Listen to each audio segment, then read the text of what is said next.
تو آج ہم ایک ایسی شخصیت کی بات کرنے جا رہے ہیں جنہوں نے روحانیت کی جو قدیم حکمت ہے نا اسے جدید سائنس کی زبان میں ڈھال دیا۔ جی ہاں، ہم بات کر رہے ہیں خواجہ شمس الدین عظیمی کی، ایک ایسے عظیم صوفی بزرگ جنہوں نے روحانی علم کو آپ سمجھے کہ کچھ خاص لوگوں کی قید سے نکال کر ہر عام انسان تک پہنچا دیا۔ دیکھیے، ان کا جو مشن تھا نا وہ شروع سے ہی بالکل واضح تھا۔ ایک سیدھا سا اصول کہ انسان پہلے اپنی ذات کو پہچانے اور پھر اسی کے ذریعے کائنات کے خالق تک پہنچے، اور یہی وہ ایک بنیادی نقطہ ہے جس پر ان کی پوری زندگی اور ان کی تمام تعلیمات کی عمارت کھڑی ہے۔ تو کسی بھی عظیم شخصیت کے سفر کو اگر سمجھنا ہو تو ان کی جڑوں کو دیکھنا بہت ضروری ہوتا ہے نا؟ خواجہ شمس الدین عظیمی صاحب کا تعلق بھی ایک ایسے ہی عظیم سلسلے سے تھا جس کی کڑیاں سیدھا اسلامی تاریخ کے بالکل آغاز سے جا ملتی ہیں۔ ان کی زندگی کا اگر آپ ٹائم لائن دیکھیں تو وہ برِ صغیر کی تاریخ کے ایک بہت بڑے موڑ کے ساتھ جڑی ہوئی ہے۔ 1927 میں سہارنپور یعنی برطانوی ہندوستان میں پیدا ہوئے اور پھر 1947 میں تقسیم کے وقت پاکستان ہجرت کرائے، اور پھر یہی وہ سرزمین تھی جہاں سے ان کی روحانی میراث نے جڑیں پکڑیں اور پھر پوری دنیا میں پھیل گئی۔ اچھا، اور ان کا جو شجر نسب ہے وہ کوئی عام خاندانی تاریخ نہیں ہے، یہ سلسلہ براہ راست پیغمبر اسلام صلی اللہ علیہ وآلہ وسلم کے مشہور میزبان حضرت ابو ایوب الانصاری رضی اللہ عنہ سے جا ملتا ہے۔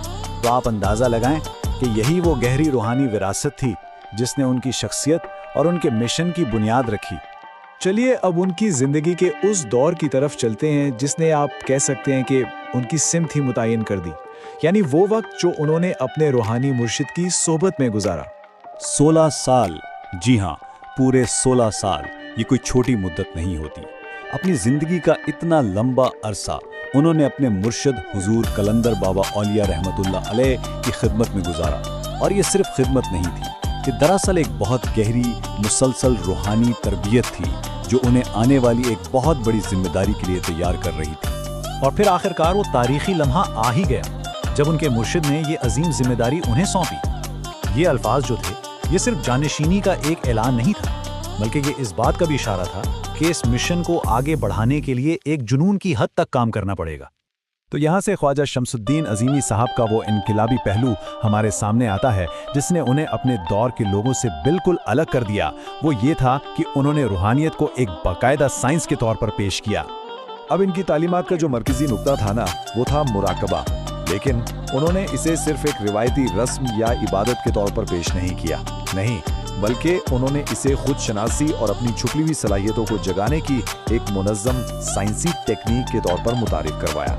ایک ایسی ٹیکنیک جس کے باقاعدہ اصول بھی ہیں اور نتائج بھی۔ اور شاید ان کا سب سے بڑا کارنامہ یہی تھا کہ انہوں نے قدیم صوفیانہ حکمت اور جدید سائنسی سوچ کے بیچ میں ایک پل بنا دیا۔ انہوں نے روحانیت کو صرف عقیدے یا آپ کہہ لیں کہ وہم و گمان کے دائرے سے باہر نکالا اور اسے ایک ایسے قابل فہم اور قابل عمل علم میں بدل دیا جسے آج کا منطقی ذہن بھی آسانی سے قبول کر سکتا ہے۔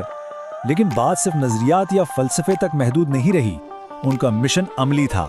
تو آئیے اب دیکھتے ہیں کہ یہ علم کس طرح ٹھوس اداروں اور کتابوں کی شکل میں پوری دنیا میں پھیلا۔ 100 سے بھی زیادہ، ذرا اس تعداد کا تصور تو کیجئے۔